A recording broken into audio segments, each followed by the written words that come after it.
Friends, இன்னைக்கு நம்ம இங்கிலீஷ்ல பேசலாங்கிற நிகழ்ச்சியில புதுசா என்ன கத்துக்கலாங்கிறத பார்க்கலாம். அதுக்கு முன்னாடி சின்ன ரீகாலேஷன், நினைவூட்டல். ஸோ நம்ம லாஸ்ட் கிளாஸ்ல என்னெல்லாம் கத்துக்கிட்டோம் அப்படிங்கிறத ஒரு ரீகாலேஷன் பார்த்துட்டு இன்னைக்கு அதனோட தொடர்ச்சியா என்ன பார்க்கலான்றத பார்ப்போம். ஸோ லாஸ்ட் கிளாஸ்ல நம்ம என்ன இன்ட்ரடியூஸ் பண்ணியிருந்தோம், பாஸ்ட் பர்ஃபெக்ட் டென்ஸ்ல நெகட்டிவா சென்டென்சஸை எப்படி ஃப்ரேம் பண்ணலாம் அப்படின்றத இன்ட்ரடியூஸ் பண்ணியிருந்தோம் இல்லையா? ஸோ ஏன்னா நம்மளால நான் இதை முடிக்கல, நான் இதை பண்ணலை அப்படிங்கிறத வந்து நெகட்டிவா யூஸ் பண்ணணும், அது எனக்கு எப்படி சொல்லணுங்கிறது தெரியல, அதுவும் பர்ஃபெக்டா முடிஞ்ச ஒரு விஷயத்த பர்ஃபெக்டா நெகட்டிவா சொல்றது எனக்கு தெரியல அப்படின்றது கஷ்டங்கள் இருந்தது இல்லையா? ஸோ அதை எப்படி நம்ம சென்டென்சஸ்ல ஃப்ரேம் பண்ணலாம், எப்படி பேசலாங்கிறதையும் லாஸ்ட் கிளாஸ்ல நம்ம ஸ்டார்ட் பண்ணியிருந்தோம்.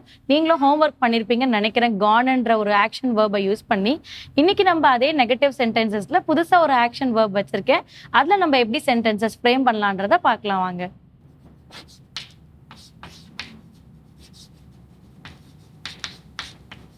பாஸ்ட் பர்ஃபெக்ட் டென்ஸ், இதுல நம்ம பார்க்க போறது நெகட்டிவ்.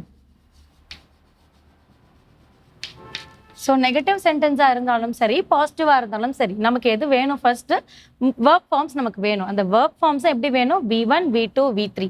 ஸோ 3 பிரிவுகளாக நமக்கு வேர்ப் ஃபார்ம்ஸ் தெரிஞ்சிருந்தால் மட்டுமே நம்மளால என்ன பண்ண முடியும்? ஒரு சென்டென்ஸை பர்ஃபெக்டாக சொல்ல முடியும். அப்போ நான் V1, V2, V3 எடுத்துக்கிறேன். V1, V2, V3. ஸோ இன்னைக்கான வேர்ப் ஃபார்ம் என்ன அப்படின்னா, நம்ம எல்லாரும் யூஸ் பண்ணக்கூடிய தினசரி வேர்ட் தான் ஒர்க் அப்படிங்கிறது தான். ஸோ ஒர்க் அப்படிங்கும் போது நம்ம என்ன சொல்லுவோம்? வேலை அப்படிங்கிறத சொல்லுவோம். ஸோ ஏதோ ஒரு வேலையை நம்ம முடிச்சிருக்கணும். அது எனிதிங், எழுதுற வேலையோ இல்லை படிக்கிற வேலையோ இல்லை குக்கிங் ஆர் எனிதிங். ஸோ இந்த ஒர்க் அப்படிங்கிறது, வேலை அப்படிங்கிற எல்லா இடத்துலையுமே ஒர்க்குன்னு யூஸ் பண்ணுவோம். அந்த ஒர்க்குன்றத V2 and V3 எப்படி சொல்றோம் அப்படின்னா, இடி ஃபார்ம் சேர்த்து ஒர்க்டு அப்படின்னு சொல்றோம். ஸோ இடி சேர்க்கும் போது 2 இடத்துலையுமே இடி தான் சேர்ப்போம். V2லயும் இடி தான் சேர்ப்போம், V3லயும் இடி தான் சேர்ப்போம். இதுல V3ங்கிறது என்ன டினோட் பண்றோம்? பாஸ்ட் பார்ட்டிசிபிள் அப்படிங்கிறத டினோட் பண்றோம். அப்போ ஒர்க்குன்னும் போது ஜென்ரல் நம்ம என்ன சொல்றோம்? வேலைன்னு சொல்லிடுவோம். ஒர்க்டு, இங்கேயும் ஒர்க்டு சொல்லும் போது என்ன சொல்றாங்கன்னா, ஒர்க்டு, அவர் அந்த வேலையை செய்தார் அப்படிங்கிறது. அப்போ என்ன சொல்லலாம்? பணியாற்றினார் அப்படின்னு சொல்லலாம் இல்லையா? ஸோ அப்போ அந்த வேலையை செஞ்சுருக்காங்க. அது V2ல சொன்னாலும் சரி, இல்லை V3ல சொன்னாலும் சரி.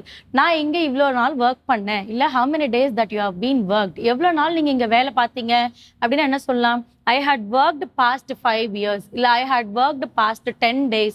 ஸோ அப்படிங்கிறத நம்ம டேஸோ இயர்ஸ் மந்த் அப்படிங்கிறத மென்ஷன் பண்ணி நம்ம என்ன சொல்லலாம்? பர்ஃபெக்டாக சொல்லும் போது V2 ஆர் V3 யூட்டிலைஸ் பண்ணணும். ஆர் V3ன்னும் போது நீங்கள் V3க்கும் ஹேட் யூஸ் பண்ணுமானா அப்படி வரக்கூடாது. உங்களுக்கு டைரெக்டாக வருது பாஸ்ட்னும் போது I had worked, இல்லை I worked அப்படிங்கிறத சொல்லலாம். நான் வேலை பார்த்தேன் அப்படிங்கிறது ஒரு I worked அப்படிங்கிறது ஒரு ஆட்டிடியூடாக சொல்லலாம். இல்லை I had worked, நான் இங்கே வேலை பார்த்து இருக்கேன் அப்படிங்கிறதையும் சொல்லலாம் இல்லையா? ஸோ அப்போ இதை யூஸ் பண்ணி நம்ம ஒரு பாசிட்டிவாகவும் நெகட்டிவாகவும் எப்படி ஃப்ரேம் பண்ணலான்னு பார்க்கலாம். ஸோ அப்போ நம்ம ஒரு ஃபர்ஸ்ட் என்ன பண்ண போகிறோம்? இது பாசிட்டிவாக இருந்தாலும் நெகட்டிவாக இருந்தாலும் எது வேணும்? நம்மளுடைய ஃபர்ஸ்ட் ஃப்ரெண்ட் ஆஃப் சப்ஜெக்ட் அப்படிங்கிறது வேணும் இல்லையா? சப்ஜெக்ட்டுங்கிறவங்க தான் நம்மளுடைய ஃபர்ஸ்ட் ஃப்ரெண்ட். ஸோ அவங்க யார் யார் நமக்கு? I, we, you, they, she, he. So இந்த 6 பேரும் நமக்கு கண்டிப்பாக வேணும் இல்லையா? ஸோ சப்ஜெக்ட் எடுத்தாச்சு. ஆஸ் யூஷுவல் நம்மளுடைய பாஸ்ட் பர்ஃபெக்டோட ரூல் பிரகாரம் நமக்கு யார் இருக்காங்க? ஏவி அப்படிங்கிறவர் இருக்காரு இல்லையா? ஸோ ஏவிங்கிறவர் என்ன தராரு நமக்கு? ஹேட் அப்படிங்கிற ஒன்றை கொடுக்குறாரு. ஸோ யார் கூட சேர்ந்து நீ ஒர்க் பண்ண இந்த ஹேடை கொடுக்குறாரு, சப்ஜெக்டோட சேர்ந்து நீ இந்த ரோலை பிளே பண்ணு அப்படின்னு ஹேட் வந்து நமக்கு கொடுக்குறாரு. ஸோ இப்போ இந்த ஹேட் கூட நமக்கு என்ன பண்ணுறாங்க? V3 அப்படிங்கிறது இருக்கு அப்படிங்கிறது நமக்கு முன்னாடியே தெரியும். அதாவது அந்த V3 ஸ்டாண்ட்ஸ் ஃபார் என்னது? பாஸ்ட் பார்ட்டிசிபிள் அப்படிங்கிறது நமக்கு முன்னாடியே தெரியும். ஸோ இது வந்து subject plus AV plus V3 அப்படிங்கும் போது அது எதுல வந்துடும்? நமக்கு பாசிட்டிவ்ல வந்துடும். பட் ஆனால் இங்கே நம்ம பார்க்கறது நெகட்டிவ். நெகட்டிவ் அப்படிங்கும் போது நம்ம என்ன இண்டிகேட் பண்ணணும்? ஏவிக்கும் V3க்கும் நடுவில் நாட் அப்படிங்கிறத சொல்லணும் இல்லையா? அப்போ we had not, அதாவது V3. அப்போ பாஸ்ட் பார்ட்டிசிபிள் என்ன? worked. we had not worked, she had not worked, இல்லை he had not worked. So அந்த மாதிரி என்ன சொல்லலாம்? ஒவ்வொரு சப்ஜெக்டையும் ஒரு had, ஒரு not அண்ட் ஒரு பாஸ்ட் பார்ட்டிசிபிளோட நம்ம கம்பைன் பண்ணலாம் இல்லையா? ஸோ ஒரு எக்ஸாம்பிள் நம்ம எடுக்கிறோம் அப்படின்னா, நான் என்ன எடுக்கிறேன்? she had not worked, she had not worked here அப்படிங்கிறத நான் எழுதிக்கிறேன். அப்போ இவங்க இங்க வேலை பார்க்கல அப்படிங்கறத சொல்றோம் இல்லையா? she had not worked here. ஹியர்ல 2 வித்தியாசமான வார்த்தைகள் இருக்கு. ஒன்னு வந்து HEAR, இன்னொன்று வந்து HERE. ஸோ இது என்ன சொல்லுவாங்க, ப்ரொனவுன்சியேஷன் சேமாக தான் இருக்கும். ஹோமோஃபோன்ஸில் சொல்லுவாங்க ப்ரொனவுன்சியேஷன் நம்ம சொல்லக்கூடிய உச்சரிப்பு வந்து ஒரே போல தான் இருக்கும். ஆனால் மீனிங்ஸ் வந்து நம்ம ரெண்டுத்துக்குமே வேறு. இங்கே இருக்க HERE ஹியர் வந்து இங்கே அப்படிங்கிற இடத்த குறிக்கிறது. HEAR ஹியர் அப்படிங்கிறது கேக்குதா அப்படிங்கிற மாதிரி சொல்லக்கூடியது. அப்போ இது வந்து நமக்கு யாரை குறிக்குது, நம்மளுக்கு சென்ஸ் ஆஃப் ஆர்கன், நம்மளுடைய கேக்குதா கேட்கல் திறனை குறிக்கும். இங்கே ஹியருங்கிறது வந்து இந்த இடம் அப்படிங்கிறது. அப்போ she had not worked here, இந்த இடத்துல அவங்க வேலை பார்க்கல. அப்போ இந்த ஹியர் எங்க யூஸ் பண்ணியிருக்கோம், இதுதான் நம்ம யூஸ் பண்ணியிருக்கோம் இல்லையா. ஸோ இது யூஸ் பண்ணியிருக்கோம் அப்படிங்கிறது. இதே வந்து நம்ம பாசிட்டிவா சொல்லணும் அப்படின்னா இது நெகட்டிவ் சென்டென்சஸ். இதே நான் பாசிட்டிவா சொல்றேன்னா she had worked, she had worked here. இப்போ நான் இதை வந்து இது அப்படியே நான் ஒர்க்டுன்னும் போது பணியாற்றினார்னு சொன்னோம் இல்லையா. அப்போ அவள் இங்கே பணியாற்றினார் அப்படிங்கிறத நான் எங்கே சொல்லலாம், பாசிட்டிவ்ல சொல்லலாம். அவள் இங்கே அப்படிங்கிறது எங்க மேம் சொல்றீங்க, இங்கேங்கிறது வேர் இல்லைன்னா அதுக்கு பதிலாக தான் நம்ம என்ன கொடுத்துருக்கோம், ஹியர் கொடுத்துருக்கோம். அப்போ அவள் இங்கே பணியாற்றினார் அப்படிங்கிறது சொல்லலாம். இந்த இடத்துல அவள் இங்கே பணியாற்றவில்லை, ஏன்னா இங்கே நாட் சொல்லியிருக்கோம் இல்லையா. ஸோ இப்போ நான் என்ன பண்ணியிருக்கேன், இங்கே சப்ஜெக்டை யூஸ் பண்ணி இங்கே நான் ஃப்ரேம் பண்ணியிருக்கேன். இதே போல் நீங்கள் நேம்ஸை யூஸ் பண்ணியும் சொல்லலாம். இப்போ நான் நேம்ஸ்ன்னு எடுக்கிறேன் அப்படின்னா ஐ ஷால் டேக் ஆஃப், பாசிட்டிவ்ல எழுதுறேன் ஃபர்ஸ்ட்டு. எரிக் அப்படிங்கிற ஒரு பேர் எடுக்கிறேன். எரிக் என்ன பண்ண போறாரு அப்படிங்கிறத பார்க்கலாம். Eric had worked here. அப்போ எரிக் இங்க என்ன பண்ணியிருக்காரு, வேலை பார்த்துருக்காரு இல்லையா. Eric had worked here. Eric வந்து இந்த இடத்துல வேலை பார்த்துருக்காரு. அப்போ எரிக் அதாவது பணியாற்றினார். எரிக் வந்து இங்க பணியாற்றினார் அப்படின்னு சொல்லலாம். இதையே நெகட்டிவ்ல சொல்லணும் அப்படின்னா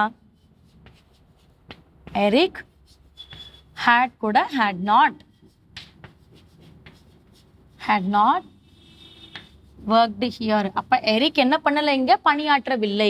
எரிக் இங்கே பணியாற்றவில்லை அப்படிங்கறத நான் நேம் யூஸ் பண்ணியும் சொல்லலாம். இதுல இன்னொரு சின்ன ஒரு டாஸ்க் மாதிரியும் சொல்லலாம். உங்களுக்கு டாஸ்க்னு கொடுக்குறேன், பட் இருந்தாலும் அந்த டாஸ்க் நானே இப்போ உங்களுக்கு சொல்லிட்டு அதை நீங்க பயன்படுத்துங்க. had not அப்படிங்கறது நான் இன்னொன்னு ஷார்ட் ஃபார்ம்ல என்ன சொல்லலாம், hadn't அப்படிங்கறத சொல்லலாம். hadn't சொல்லலாம், இல்லைன்னா had not அப்படிங்கிறத சொல்லலாம். நாட்டுங்கிறத ஷார்ட் ஃபார்ம்ல இன்ட் அப்படின்னு சொல்றோம். அதாவது N அப்போஸ்ட்ரோஃபி T மேல வந்து அப்போஸ்ட்ரோஃபி இருக்கணும். அப்போஸ்ட்ரோஃபி இருந்தாதான் நம்ம அது இன்ட் அப்படிங்கறத சொல்ல முடியும். ஜென்ரலா வெறும் NT இப்படி போட்டிங்கன்னா அது வந்து ராங் ஸ்டேட்மெண்ட், இப்படி போடக்கூடாது. ஸோ இன்ட் அப்படிங்கிறது, அதாவது இன்ஸ்டெட் ஆஃப் ஓ நம்ம என்ன மென்ஷன் பண்றோம், அப்போஸ்ட்ரோஃபி மென்ஷன் பண்றோம். அப்ப இதுதான் எதுக்கு ஈக்குவல் சொல்லணும்னா நாட் அப்படின்றதுக்கு ஈக்குவல். ஓகேங்களா. இப்போ நம்ம பேசும்போது நம்ம வேணா சைல்டிஷா பேசணும்னா had not சொல்லலாம். இதுவே ஒரு ப்ரொஃபஷனலா நான் பேச போறேன் அப்படின்னா நான் என்ன சொல்லுவேன், she hadn't worked here. அவங்க இங்க வேலை பார்க்கலையே அப்படிங்கறத ஒரு ப்ரொஃபஷனலா ஒரு ஃபாஸ்டா இங்கிலீஷ் பேசணும் அப்படிங்கும் போது நம்ம சொல்லலாம். அதே மாதிரி she hadn't, அதாவது எரிக் hadn't worked here, அந்த அவன் எரிக் வந்து இங்க வேலை பார்க்கவே இல்லையே அப்படிங்கறத சொல்லலாம். அப்ப hadn't அப்படின்னு சொல்லலாம், had not அப்படிங்கறத சொல்லலாம். நீங்க எழுதும் போதுமே அதே போலதான் எழுதணும். எழுதுறதுல எந்த வித்தியாசமும் இல்லை. எரிக் NOT நாட்டுக்கு பதில் N apostrophe T, hadn't worked here. ஹியருங்கிறதுக்கு பதிலாக நீங்க வேற கூட மாத்தலாம். Eric hadn't worked with me, அவன் என்னோட வேலை பார்க்கல. with me என்னுடன் அப்படிங்கிறது வரும் இல்லையா. அப்ப Eric hadn't worked with me, அவன் என்னுடன் வேலை பார்க்கல அப்படிங்கிற மாதிரி சொல்லலாம். ஸோ அப்போ இன்னைக்கான டாஸ்க் உங்களுக்கு என்ன அப்படின்னா, இந்த ஒர்க்ன்ற ஒர்க் ஃபார்ம்ஸை வச்சு நீங்க உங்களுடைய 5 சென்டென்சஸ் ஃப்ரேம் பண்ணுங்க. ஃப்ரேம் பண்ணும்போது நீங்க எழுதும் போது had not யூஸ் பண்ணி எழுதுங்க. பட் பேசி நீங்க ட்ரையல் பார்க்கும்போது hadn't யூஸ் பண்ணி ட்ரையல் பாருங்க. ஏன்னா எவ்வளோக்கு எவ்வளோ நீங்க hadn't யூஸ் பண்றீங்களோ, wasn't, hadn't, haven't யூஸ் பண்றீங்களோ, உங்களுக்கு அது ஸ்டைலிஷ் ஆஃப் ஸ்பீக்கிங்கை கொண்டு வரும். அதுக்காக தான் அடுத்த கிளாஸ்ல புது கான்செப்டோட உங்களை மீட் பண்றேன். தேங்க்யூ.